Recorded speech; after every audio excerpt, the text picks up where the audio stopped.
दुर्गा टेकडी परिसरात लागली भीषण आग. शेकडो एकरातील वनराई तसेच वनसंपदा जळून खाक.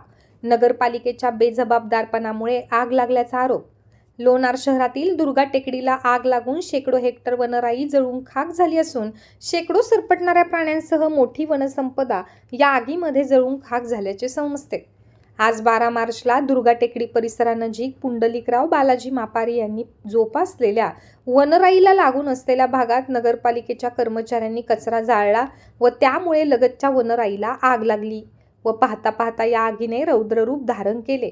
त्यानंतर लोणार तसेच इतर अग्निशमन गाड्या घटनास्थळी दाखल झाल्या व नागरिकांच्या मदतीने अग्निशामक दलाने आगीवर नियंत्रण मिळवले.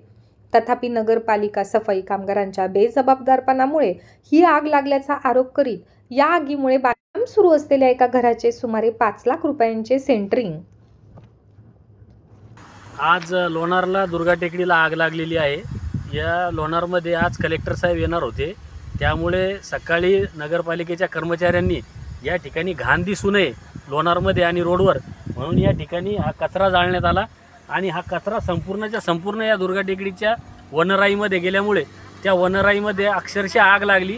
अग्निशामक पूर्ण जिल्ह्यातून या ठिकाणी बोलवण्यात आलं आणि आम्ही आटोक्यात पूर्ण गावकरी मंडळी आणि लोणारच्या सगळ्याच कर्मचारी तहसीलच्या कर्मचाऱ्यांनी आग विझवण्याचा प्रयत्न केला, परंतु ती आग इतक्या मोठ्या प्रमाणात होती तरी बऱ्याच नुकसान झालं आणि या ठिकाणी पशु पक्षी आणि अक्षरशः सरपटणारे प्राणी हजारोच्या संख्येने मेले.